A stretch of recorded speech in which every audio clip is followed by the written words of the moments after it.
Welcome to Next of Kin, the Parents Podcast. I'm your host, Emma. I'm a British expat living in Dubai, UAE, with my partner and baby girl. Join me on my expat motherhood journey. I'll be discussing different topics each week and we'll be joined by some wonderful guests. Now, if you're a mum, you're short on time, so let's jump right in. Welcome back, and thank you for tuning into today's episode. This is my penultimate episode of the season and last guest episode for season 1. I am going to be joined by Anushka, the managing director and co-founder of Derby Home Health, which also encompasses Nannies and More. Anushka has an impressive career in reproductive health, which has taken her all over the world, mainly focusing on developing countries. However, last year, Anushka welcomed her first child, a daughter, Avia, and decided to relocate back to Dubai to build a family life here close to relatives. With this, she decided to use her healthcare experience to set up Derby Home Care Services. This encompasses all kinds of healthcare at home, from doctors, blood tests, vaccinations, in-home palliative care. And then a branch to this is Nannies and More, which, obviously you've guessed it, comprises of nannies, but also a wider range of support options from physiotherapy to lactation support. So as you can tell from this intro, I have a lot to speak to Anushka about. I am fascinated by her career story and would love to know what her day-to-day job really entailed in reproductive health. I also want to hear about her parenting journey, her move back to Dubai. So she lived here, she grew up in Dubai. And as you know, I am fascinated at the moment by mums' career journeys going alongside starting a family. So, of course, I'm interested as well to hear about Nannies and More and what makes this company different and all the advice that Anushka can give us about employing a nanny. So let's jump straight in. Anushka, thank you for joining me on the podcast today. How are you? How has your week been so far? I'm good. Thank you so much for having me. This week has been a little bit of everything. Spending time with my 1.5-year-old, doing a lot of fun things at work, and very excited to be here today. Amazing. So let's start things off. Can you introduce yourself and your background for me? Because you've had a really interesting career to date. Sure, I'm happy to. So where do I begin? So for the last 15 years, I actually worked on reproductive health in crisis settings.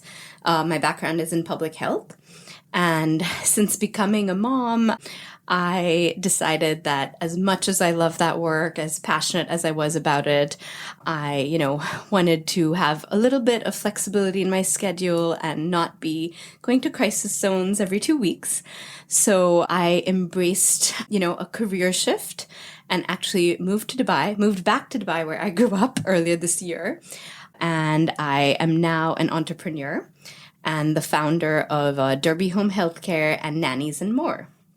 And this is how I met you at one of the events, and you were there with Nannies and More. That's right. And I was sussing things out for Next of Kin around the same time. So Yes. Here we are, both with our companies. Exactly. While you had Bonnie with you, integrating work and life together, which I love. And Anushka has a 1-year-old too, a few months older than Bonnie, 17 months now, Yes, right? exactly. Avia. Yes, that's right. So we've both got 2 strong-willed little girls. Exactly.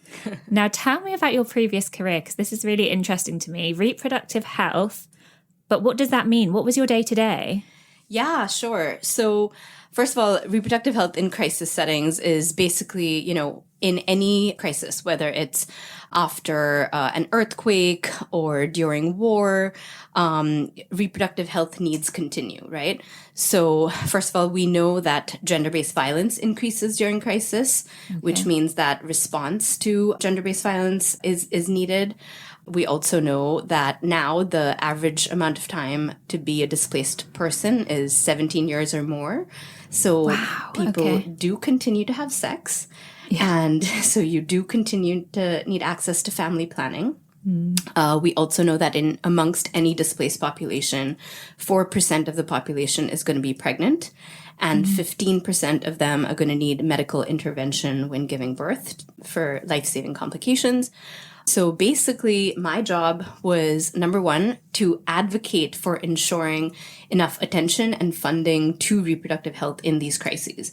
Because as you can imagine, when people think of any crisis, they first think of, food, shelter, water, which, yes, are all critical, but reproductive health is also life-saving. Yeah. So my job was a lot of advocacy, both internally within our humanitarian teams, collaborating with other agencies that, work in this area, basically designing programs, designing proposals to ensure that reproductive health needs of women, girls, men, and boys were integrated.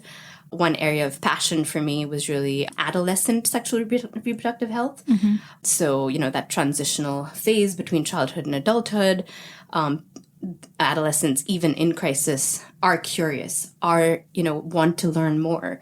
And we also know that, in addition to having their the actual needs in terms of sexual reproductive health, it's those life skills in terms of negotiation, confidence, being able to advocate for yourself. All of those things are really critical. So one of the projects that I was most passionate about was actually integrating information through participatory, age-appropriate activities as well on reproductive health, as well as with life skills trainings. So, yeah. Wow. Okay. So I was thinking that you're just going into war zones and giving IVF or something. In my head, I'm like, right, reproductive health, IVF. Where are some of the most interesting places that you've traveled to with that work? So I've had really the privilege of working with some of the most passionate, wonderful humans around the world. So I spent, I think, the majority of my career supporting the Syria response. So a lot of that work happened in southern Turkey. Because as international NGOs, we couldn't enter Syria, but we were operating from southern Turkey. Okay. So a lot of work there, a lot of work in Jordan, Lebanon, Iraq. But I think one place that is closest to my heart is where I spent 6 months is Yemen. Okay. And there I lived in a city called Taiz, which is kind of, in the middle sort of the country. So not in Sana'a, the capital, and not Aden in the south. And it was just, I worked with such wonderful, committed Yemeni individuals. There were only a few expats. We worked at the bottom, and the expats, we lived at the top. Security conditions were pretty tight, so we, couldn't really go out very much. But honestly, the community, the connection that, we built with our teammates, and then, of course, with the communities we were serving during our field visits, really is something that I will hold dear for the rest of my life. What amazing experiences as well. So were you based out of the US for most of these and then traveling, or you actually moved to those countries? So for the most part, I was based in the US, and then I would go to these countries for, workshops or conducting trainings or program design. Very often I found that when I would be deployed for longer periods of like 1 month or longer, I could make more of a meaningful impact. But then very often I would also go back to the same places over and over again, which was also critical because at the end of the day, I think, ensuring that local humanitarians on the ground are leading the way was really critical to sustainability and having actual impact as well. So, yeah, but I did live in Ethiopia for a year and Yemen for 6 months. Amazing. So I guess we're going to get on to how that transition has been from doing all this humanitarian work to now like the day-to-day of mum life, coming into entrepreneurship, all of these kind of things. But let's go back to how did you meet your husband? Because it sounds like you've been pretty busy. Yeah, good question. I guess that's something we haven't talked about. Yeah, so actually, Michael and I met in college. We were in our third year of undergraduate university in Washington, D.C. at Georgetown University. I was at the School of Foreign Service, studying kind of international development. He was pre-med, public health. We had friend groups that kind of ended up merging, and that's how we met. And funny story is, I knew I always wanted to do international development, but I didn't know whether I wanted to focus on education or health or gender studies. And Michael, who was doing pre-med, I decided to take, I think I started maybe looking through one of the papers he read. We would review each other's exams or, papers, because sometimes we're a little nerdy like that. But I think I just was very intrigued by what he was studying. So obviously to spend more time with him and to learn more, I took some global health classes with him. I think the end of my third year or fourth year, and realized, wow, this is exactly what I want to be doing. And at the same time, I was, doing gender studies and other classes. So I think merging kind of that gender lens with the global health, public health world is, brought that together. So yeah, Michael was a key part of, getting me where I am today. And so we've been together a long, long time now. Yeah. It's actually our 10-year wedding anniversary in March next year. Congratulations. So yeah, we've been through a lot together. We have spent, as you were alluding to, spent a lot of time apart. But I think we've always been very supportive of each other's career goals and, still finding ways to meet in the middle. So yeah. And was it always on your minds that you wanted to start a family at some point? Because obviously you're very ambitious people. You've met at college doing ambitious degrees. So was this something you've always spoken about? Yeah, I think for us, it was almost a given that we wanted to have a family together. We'd have like random little jokes that, were not even specifically related to us having children, but like almost would make sense only if we were both on the same page that we were going to have kids. Mm-hmm. And I think that was the case for so many years, even in the beginning of our relationship, that when it came down to it, we knew we both wanted kids. The timing, I think he was ready a lot earlier than I was. That's interesting. Yeah. And, I'm glad we waited. Yeah. As long as we did, because I think I'm really glad that I got to work on reproductive health in crisis settings for as long as I did. Michael is extremely ambitious as well. So he has not only a background in bioterrorism and biosecurity, but is an emergency medicine doctor. Wow. So residency training for doctors in the US is really, really rigorous. So I'm very grateful that we waited to have Avia until after his residency. So, he's a very hands-on, involved dad. So I'm glad that we waited till that he was done with that too.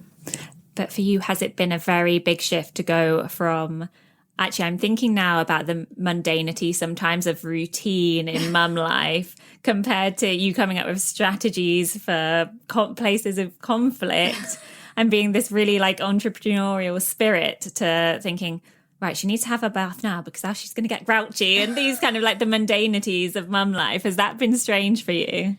I mean, I guess in some ways and in some ways not, right? Because if you think about anything we do, even in work that we are really excited about, it's often having that routine that gets you the results you need and want. And I think that's definitely been the case for us. I think what's been interesting to me about co-parenting with somebody that I've been with for like 15 years, and as you alluded to, we've, had, even though we've been together and been so supportive of each other the whole time, we also kind of allowed each other to grow and be independent people for so long.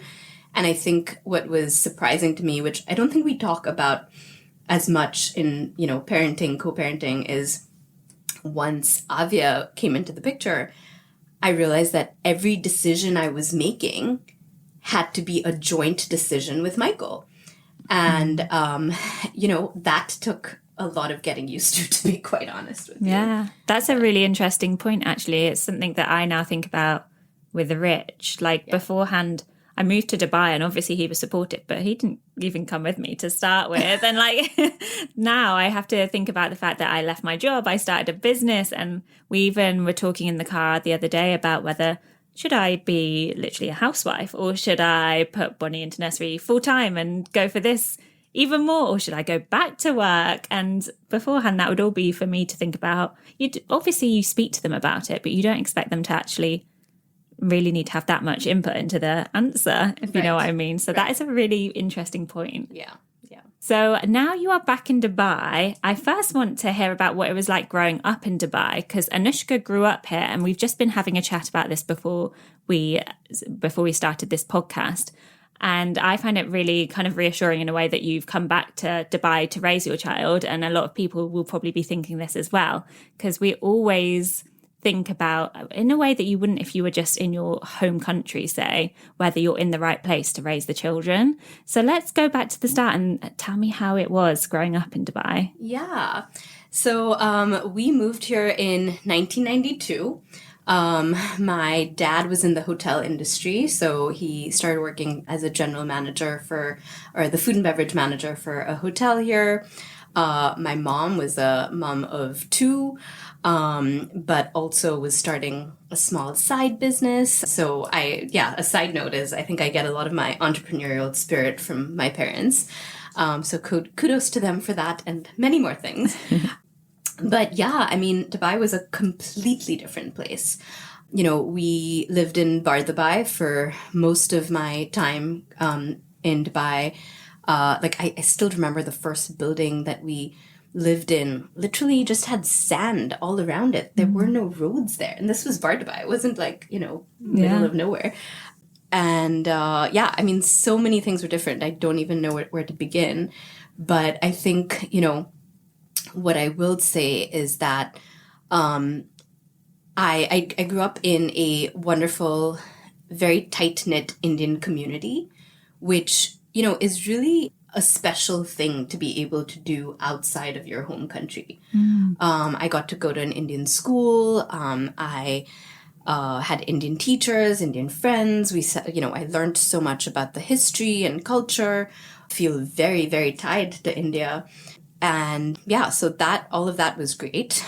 I think once I left Dubai and I went to study at Georgetown, which kind of really encouraged me to think critically and analytically, not just about Dubai, but about the whole world. I went through this long period of just being very critical of the world. And I think that's what led me to getting involved in human rights and public health and all of that. And I think there was a period there that, for all those reasons, I thought I never saw myself moving back to Dubai. Right. Right? Because I think one of the pros and cons of Dubai is that you sometimes feel very protected. You're in a little bit of a bubble, right? But, once I had my child, it was almost a no-brainer for me. Something clicked and I was like, I want to be near my parents, first of all, and I want my child to be in a place that is safe, that is protected. And I think now that I'm back here, I actually realize that it's changed. It's obviously changed so much. I knew it had changed. I've been visiting this whole time, but it's changed in ways that have been really surprising and awesome. Like, I can now have conversations with plenty of people about the things that I, think need to be criticized in the world and need to change and all of those things. And I'm also really, just impressed by the entrepreneurial spirit that everybody has. Yeah. I think coming here as like a new mom, and yes, I have some lovely friends from growing up here, but, I've come back here after a long time.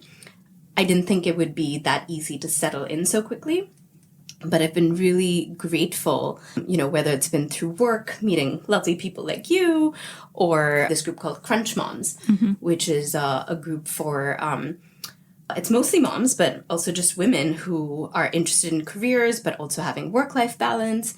And it's just a nice way to meet other like-minded women. So through, just hanging out with Avia in the park in our community, just meeting such lovely people from different parts of the world who have such different experiences. I think it's all been really, really wonderful. And it's also been really inspiring to see all the new things that are happening in Dubai and how innovative and entrepreneurial everyone seems to be. So yeah, I really enjoyed it. And you're saying that from a personal perspective, but also for me, it's one of the reasons why I want Bonnie to grow up in Dubai, because I want her to have, I guess there's kind of like a confidence to people who were brought up here and this entrepreneurial spirit.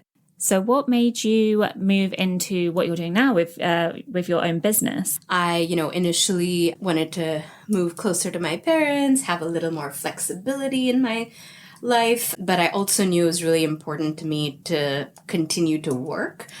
I think Helen Farmer said this at a Crunch Mom Summit, actually, about how it's critical not only to work for your own career goals as a mom, but also to set a great example for your little ones. And I couldn't agree with that more. Yeah. I wanted to put my public health degree to the test. I wanted to bring my values, which I think, is a struggle to really bring your values as a public health human rights person into the business world.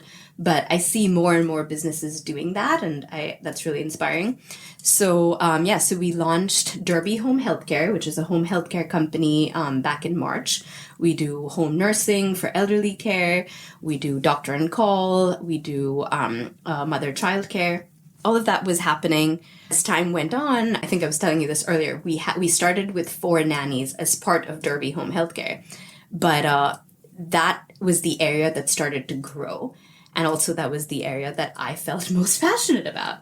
So we then ended up kind of pivoting and launched a spin-off called Nannies and More. Yeah. And that's really the work that my heart and soul is in today.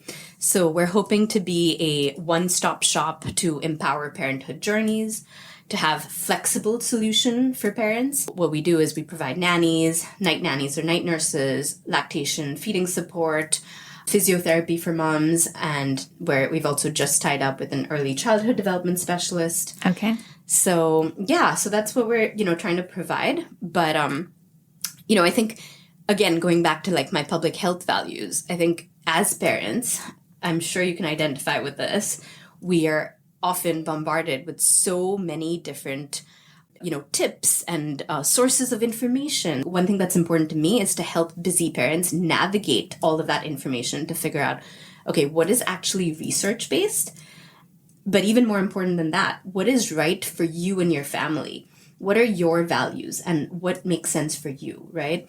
So even when, we work with families to identify a nanny, it's usually based on, what their preferences are, what their family values are, what the experience of the nanny is, so we can, have everybody happy in the equation. So you've mentioned with the move back to Dubai that a lot of that was around having the village. And then what you've done with Derby Healthcare is basically Derby Home Health, right? Not Derby Healthcare. Yeah, Derby Home Health. Yeah. Derby Home Health is basically providing the more paid for village. And this is something I've discussed on the podcast a few times, is that nowadays you still need that village, but you kind of need to be able to pay for it. Because we're expats here, you've got quite a unique position that you've moved back to Dubai to be with family. Most of the people here need to pay for that village, don't they? Yeah, absolutely. And and it's funny you say this. We just updated our website, and that's exactly what I wrote on my note. Oh, really? Yeah, I think, in this day and age, yes, we all need that village. And even when I think about my experience as a new mom in Washington, D.C., we had a night nurse. We had, I remember going back to my OBGYN 2 or 3 days after delivery, being like, I'm in so much pain. I think I have an infection. Can you see what's going on? And she checked me out and was like, you're fine. Are you taking your medication like you're supposed to be? And I was like, I guess so. And she's like, I can guarantee you that you've been so focused on the baby that you've forgotten to take care of yourself. You know? Or the lactation consultant, or all of that. And one of the big reasons I wanted to start Nannies and More is so that we could be that one-stop shop, so that busy parents, overwhelmed parents can just go to this one place and have that village at their fingertips. Mm-hmm. And, my family is here and they are the best part of that village. But I don't want my parents to be burnt out either. I want them to enjoy their time with my baby. So I think still having our nanny has been so critical. Still having other sources of the village have been really important. And, for me personally, and I think for all of us who are expats, our village is global, right? So in addition to the parts of the village we're talking about here, as well as within Nannies and More, we all have, friends and family back home, or, I know that there's like a pediatrician in the US who I still follow on Instagram because I love her tips. So I think we also have that digital village. So I think the concept of the village has really evolved over time. And I think leaning into that village is so critical. Yeah. And I think one thing, again, going back to like my public health brain, I think so much of what I used to work on was around addressing stigma and shame, in that context was around family planning or reproductive health. But right now, too, it's about like, let's move away from the shame or stigma around asking for help. We are here to celebrate people who ask for help, and we want to support people receiving that help. And interesting there as well that you've said about the digital village, because yes, it's really important. But as you've already said, there is just so much overwhelming information. So again, I think that's good that you have an early years specialist that you can go to as part of Nannies and More and really like filter that. Exactly. Because I can scroll through TikTok and I'm definitely on mum talk. Like I'm getting served one moment I'll be seeing a video where I'm like, yeah, that's so me. I'm doing this great because I read to Bonnie, and I'm like watching a video about statistics about how great she's going to be because I read to her. And then I'll scroll the next thing that will make me feel rubbish because I'm like, oh, I haven't been doing that. Like you can't do all of these things, and B, like you would just be such a mess if you were doing all of these anyway. Yeah. But it's hard to know because every generation has their parenting things, don't they? Like for us, our parents, it probably would have been like, cry it out. Yeah. And now we're like, oh no, we don't do cry it out. So it's so hard to navigate. Yeah, absolutely. How do you personalize that with the parents that you come across without putting your own values onto them? Yeah, I mean, I think so much of it is like two-way dialogue, right? And I think we try to do this with our clients. We also try to do this with our nannies. And, ensuring that we understand the family, their preferences, their values, all of that. So we can share the facts, we can share the data, we can share, guidance from our experts. But at the end of the day, the key message is around, but how does this work for you? We can provide a few different options, but, what works best for you? So, I think especially when it comes to the lactation field, I know a lot of people are like, oh, don't even talk to lactation specialists because they're so, focused on breastfeeding and like, even if your child needs the formula, they're not going to let you do it. And there's like all of this stuff. Oh, it's a minefield, the feeding. Yeah. And that's why it's been so important when bringing on experts into our village that we, really work together to ensure that they are respectful of people's informed choice. Again, this is such a public health term, but like rights-based approaches, it's based on informed choice and being armed with the data, but eventually making, decisions that empower you that are right for you. Yeah. So. It's something that I think about a lot because I feel like there's, especially in the digital world, there's a lot of so-called experts, but they're experts in their child. They're not an expert in your child. Right. And I think sometimes we take that power away from the mum. Yeah. And even when I'm going to start looking at nurseries and things like that, they're all experts and they're great, but I want them to understand that I'm still the expert in Bonnie and they're going to work with me instead of trying to tell me how to raise her. Exactly. So it's good that you're taking that approach from the start. Yeah. Are there things about Nannies and More that before having a child you wouldn't have even thought were important, but as she's growing, you're maybe adding in there? And I was joking about this with you before, Emma. My husband is like an emergency medicine doctor by training, so he is always thinking of like the worst possible outcome, right? Okay, yeah. So he's very cautious about like safety and everything, and obviously at Nannies and More, safety and truly engaging children are like two of our top priorities. But I think, integrating those additional angles around safety. So our family coach actually does both one-on-one sessions as well as workshops on child-proofing the house. Yeah. So it's like little things that, of course, we know the sockets, the outlets need to be covered.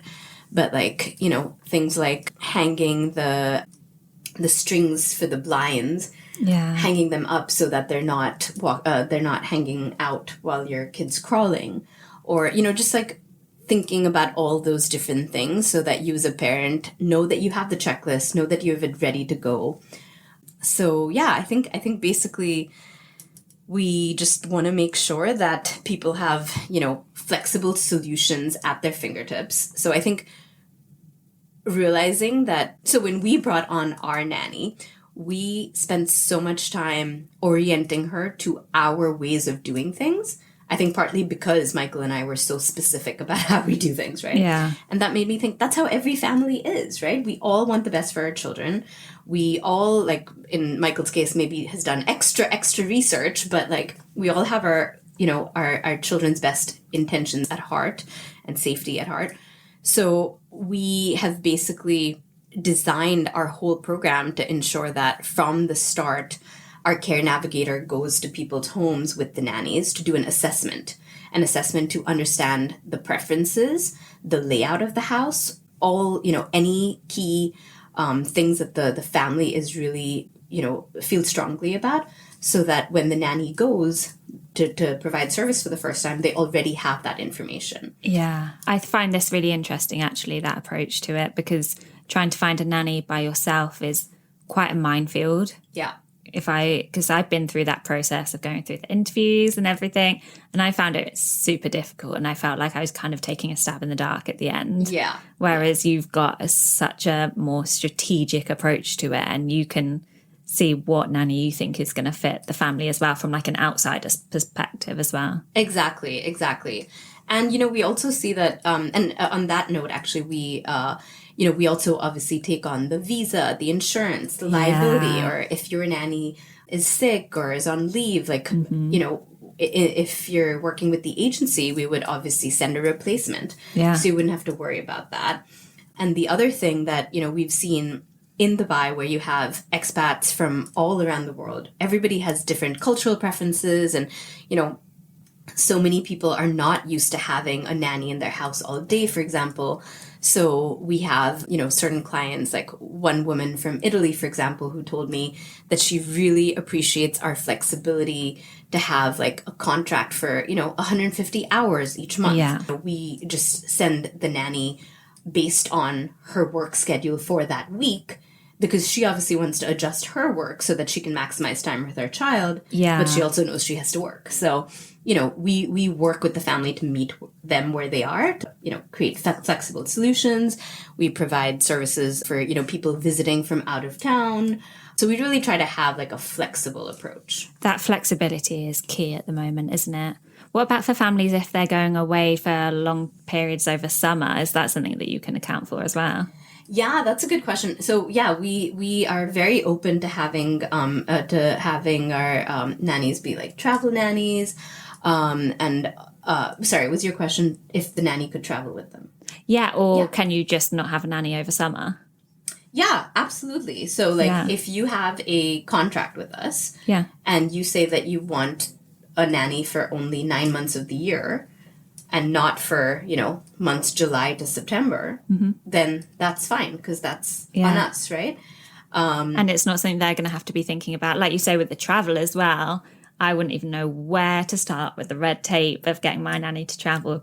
But actually, the most appealing thing to me would be the visa aspect, because we've spent 10,000 dirhams straight off on a visa, not knowing whether she was going to be the right fit for us. But you've got to get a visa, and you can't just get a visa for a month. You've got to get it for the 2 years. Yes. So if we had then had to replace her within a month or two, like, we actually wouldn't have been able to afford to then get another nanny. Exactly. Yeah. So that's a big weight to be taken off people. Yeah, absolutely. And we're also very open to doing travel nannies. Yeah. We have a request actually for December, so that might be our first one if that one comes through. Yeah, because I should probably say that you've only launched this within this year. Yes, exactly. Lots more in the works. And Amazing. yeah, it's been really exciting. And it's been really exciting to see how receptive people have been. And actually the thing that I'm most excited about is anybody who has started with us on like a short-term contract has ended up extending and extending and extending. We have 4 people who started our first month with us and are still with us. Amazing. So, that to me, when you retain your nanny, is like a really good sign that we have the quality of childcare that people are looking for. And that's something we should mention, actually, without me sounding like I'm advertising Nannies and More to everyone on the podcast. Everyone knows that this is not affiliated. So something that I've spoken to you separately beforehand is around the ethics as well, because we have all heard kind of scary stories from both sides, right?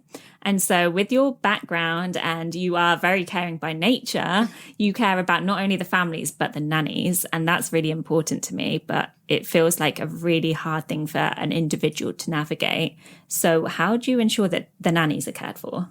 Yeah, that's a really good question. So, first of all, like you said, to start with, we really go out of our way, first of all, to ensure that the individuals we hire are trusted and trained. So most of our nannies are, first of all, have medical backgrounds, and then we give them training from the start, and then we also provide ongoing training and mentorship. So for us, that's really important to their happiness, to their growth, to their well-being, right? So that, I think, is one thing to start with. And then very hard to find in Dubai, actually. Very, very hard to find. Yes. Exactly. I've said before to my friends that sometimes when you're looking for a nanny here, it feels more like you're maybe giving your child to like a family member who's not trained in early years, but are going to kind of make the mistakes that I would expect from like my parents, or if she was going to stay with them. Whereas this is like an actual childcare trained professional, which it should be. Exactly. That should be the case. Exactly. And that goes back to my point about safety earlier, right? Like that to me is the biggest priority for us. So, so we have all those trainings, and then we also do, additional training. So our lactation in-house expert has done additional trainings for the nannies, even though they're not going to, provide services as a lactation consultant. But they should have a well-rounded knowledge. Exactly. And we're about to partner with, I probably shouldn't say their name, but a wonderful hospital and this midwife who I adore, who, has offered to do, additional refresher training, especially for newborn care, because obviously that stage is, so important. Yeah. And so scary as well. I'm sure even for like experienced nannies, seeing a newborn again is always like, oh my goodness, they're so small. Yeah, exactly. But yeah, so back to your question about, the ethics and, how are the nannies happy? So like I said before, to us, I think two-way communication, two-way dialogue is so critical, not just with our clients, but also with our nannies. Yeah. So we, have regular check-ins with our nannies. We try to have them in person, anonymous, using, Mentimeter or Slido, so it's interactive. But actually just yesterday, I sent another quarterly kind of check-in to SurveyMonkey. So, we like to analyze these. We have taken action, including additional trainings, sharing language resources, to address some of the interests and concerns raised by the nannies. And then obviously our manager has a really good relationship with the nannies and has many one-on-ones with them as well. So there are many occasions on which the manager, the care navigator, has had to, go back to the client to discuss certain issues where maybe the client was sort of, I don't want to say taking advantage of, but maybe trying to bend the rules a bit with the hours and things like that, because we want to make sure our nannies are well rested and taken care of. Yeah. And, because if they're not well rested and happy, they're not going to do a great job for the family or the child, right? Yeah. And so I think having the manager be involved in those conversations. She's also, in one occasion, had to get involved in in an area that we thought was a safety concern. Mm-hmm. So all of those things we take very, very seriously, and all of that is really based on mutual trust that we have. The nannies being able to come forward to us, and then us being able to share honest feedback with them to ensure that the clients are happy as well. Yeah. So, yeah, and we have let people go, I will be honest, because at the end of the day, we want to make sure that we can provide a quality, the high quality of services that we want to provide. And we also want to make sure that it's somebody who, is able to share feedback and their concerns, and also takes our feedback and concerns into consideration. Yeah. So, yeah, so we're doing our best. And in doing these interviews, actually, I've learned how there are actually many nannies who have worked in houses where they make very, very little money, are not given any time off. Some really concerning issues, actually. Yeah. And those are in violation of the law here. Like, I know the law has changed and is doing their best, but of course people can get away with breaking the rules, and we are very respectful of the rules, and we want to make sure that our nannies do not burn out, that they are happy and well taken care of. So often, if we feel like they have been working a lot, even if they've gotten their time off, we offer them making switches if the client's okay with it and things like that. So our manager, shout out to her, Chris, actually, is really good at keeping abreast of what's going on with each of the nannies as well. And it sounds like that's a key part of it, that the nannies have her to go to and have an advocate. Exactly. Because if they're just in a household where these things are going on, but they've got no one to go and talk to about it, or they just might not be safe to go and speak to anyone about it. Exactly. And that's terrifying to think of someone in that position. Yeah, absolutely. So for someone that's thinking now about approaching getting a nanny, what's your advice? Because I was absolutely clueless this time last year. I think there are many ways in which you can look for a nanny here. I know I'm on several community groups and things like that. If you want all of that work taken out of it, come to us. Yeah. And we do all the interviews, we do the visas, we do all of that.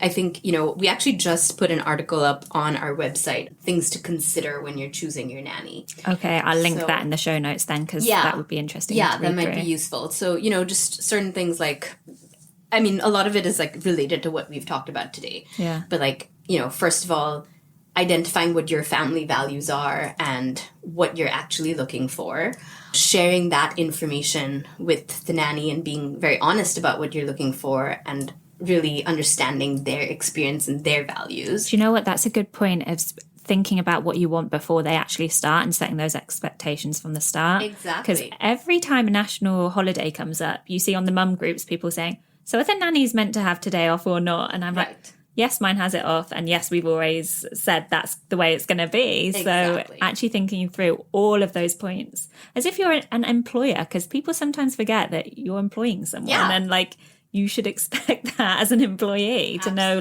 have a crystal clear job description. Absolutely. Absolutely. So yeah, we actually just put that. I'll definitely send you the link to that. Amazing. Thank you so much. When talking about nannies, my experience, I didn't want to get a nanny at all. And I realised that actually getting a nanny over sending my child to nursery at the time was going to give me the most amount of time with her, which is kind of the opposite for some reason of what we think about when we get a nanny. But for those mums who are really struggling with that balance of taking on new work and bringing on a nanny and maybe some mum guilt around there, have you had any personal experience with actually getting a nanny and the feelings involved with that? Oh, yeah, absolutely. So we moved here when Avia was 8 months old. So in the US, I had a night nurse for the first 3 months. But other than that, I had no professional help. I was lucky to have, parents come in and out, my in-laws come in and out, etc. But it was mostly me, at home with Avia, which was very, very special. I think probably around month 7, I was like, I'm missing this other part of me. At no point did I not want to spend time with her. It wasn't about that. It was more I still care about doing something productive in this world, contributing to the world, etc. And moving here, very soon after we got here, we started looking for a nanny. In the beginning, you know, I was like, oh, I don't think we need a full-time nanny. Maybe we can do part-time. Or it then became, oh, I definitely don't need a live-in nanny. Live out is more than fine. But it's interesting because when you realize actually sometimes the logistics around it, it was actually easier for our nanny to live with us. She was more comfortable than having to commute every day. She still has time to, you know, on the weekends to go spend time with her family. She has enough time off that she's happy with the rest of the year. I think I've come to terms with that, leaning into the village and like that village being critical to my being able to work. And also she's great with Avia, so absolutely engaging Avia. But in terms of the guilt and in terms of the work, I mean, you know, I don't think that's something we ever fully get over, right? One of the big reasons I chose to work for myself was so that I could have the flexibility of leaving work at a decent hour so I could take her to the park every day. Yeah. I mean, that does mean that after she goes to bed, I'm often responding and catching up to various emails and messages, which is fine because, you know, that means that I can actually hang out with her when she's awake. Yeah.